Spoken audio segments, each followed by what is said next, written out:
बुद्ध का ये बहुत फेमस स्टेटमेंट है और कहीं कहीं मिलता है अप दीपो भव।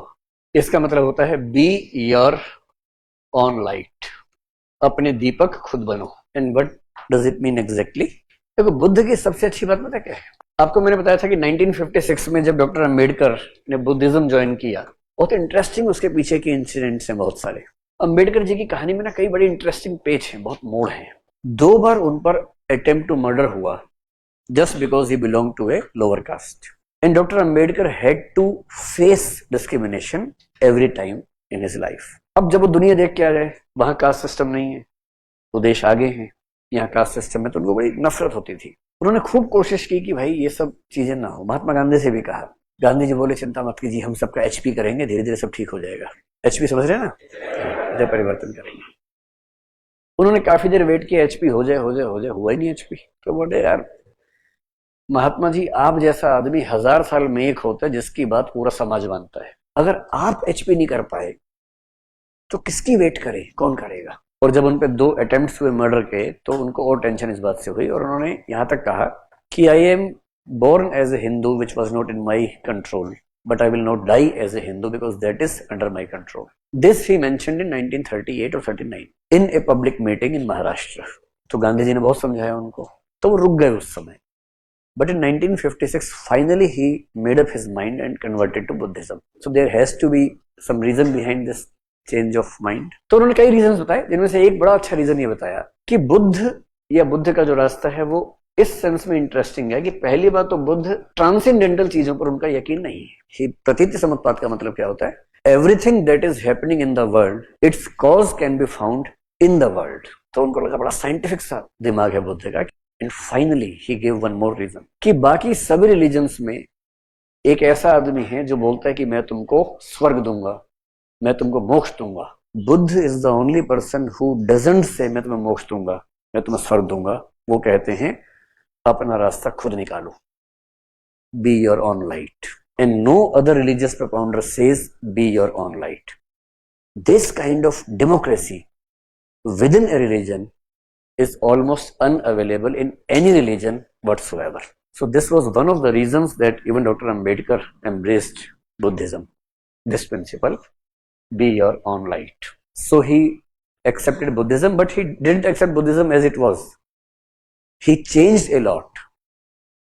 He rejected the idea of nirvana. He rejected the idea of karma siddhant. He rejected the idea of anything that is transcendental in nature, to whatever extent. And then he said, I am accepting Buddhism in my own way, and that my own way is Navyan, which is different from Hinayan and Mahayan both. तो उनका idea थोड़ा सा अलग है।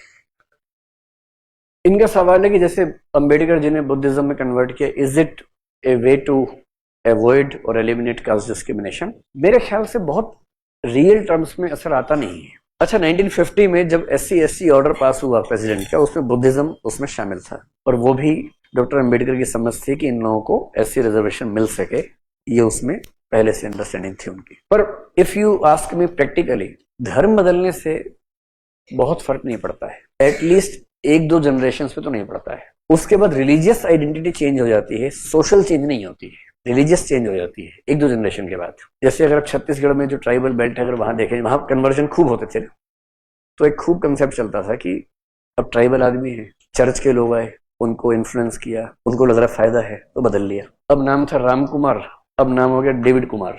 ऐसे ही होता है, वहां नाम ऐसे ही होते हैं, डेविड कुमार ऐसा, इब्राहिम सिंह, ऐसे नाम होते हैं, सच में ऐसे होते हैं, मजाक नहीं कर रहा हूं। अगर आप ट्राइबल बेल्ट में जाएंगे, नाम ऐसे मिलेंगे, एक वर्ड हिंदू टाइप का लगेगा, एक क्रिश्चियन टाइप का लगेगा, ऐसे नाम होते हैं। अब डेविड सिंह जो है, दरअसल वो राम कुमार है, या डेविड कुमार जो है वो राम कुमार है। अब बीच बीच में हिंदू लोग आते हैं उसके घर में, तुम क्या कर रहे हो, तुम हमारे आदमी हो? कहते हाँ मैं तो राम कुमार हूं। तो अपने घर में क्या करता है, भगवान राम की एक पेंटिंग, उसके पीछे क्राइस्ट की पेंटिंग लगाए रखता है, और जब देखता है ये वाले यार पेंटिंग वो वाली आगे कर देता है, ये वाले आ रहे तो पेंटिंग ये वाली आगे कर देता है। ऐसे मैनेज करता है एक जनरेशन। बच्चों को थोड़ा कंफ्यूजन कम होता है, अगली जनरेशन में वो धीरे धीरे अब्राहिम और डेविड होने लगते हैं। तीसरी जनरेशन में आगे कंफ्यूजन खत्म हो जाता है, तब वो पूरी तरह से हो जाते हैं, बर्नार्ड और एडम हो जाते हैं। तब सिंह नहीं होते, तब बर्नार्ड शॉ हो जाते हैं, मतलब कुछ भी नाम व्हाटएवर। लेकिन रिलीजियस आइडेंटिटी चेंज होने से भी सोशल रियलिटी में फर्क नहीं के बराबर पड़ता है, सोशल इकोनॉमिक में बहुत कम डिफरेंस आता है। 1000 में 10 को आ जाएगा, सबको नहीं आता है। So if you ask me, I would say changing the religion in itself is not a solution. Bringing changes in the religion is a better solution for me. ठीक है, चलिए।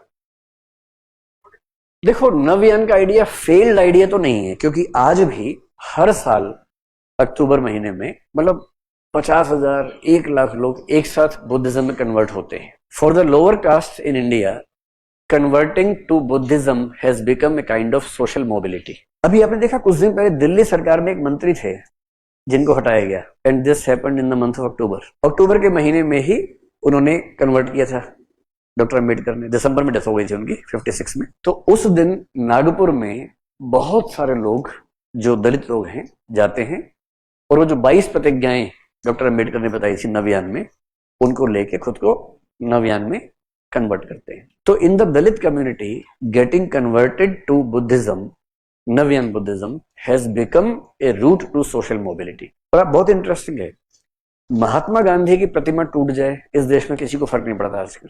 डॉक्टर अंबेडकर की प्रतिमा कुछ हो जाए, देश में दंगे हो जाते हैं। He has emerged as a god for the weaker sections. तो उनका आइडिया फेल तो नहीं हुआ, that has become a kind of social mobility. अगर आप रिलीजियस पॉपुलेशन देखेंगे, बुद्धिज्म में 90% से ऊपर पॉपुलेशन एससी है। जैनिज्म में पूरी कंट्री में एक भी एससी नहीं है। If you see the religious demography in Jainism, there is not even a single SC person. In Buddhism, the percentage of SC population is more than 90%.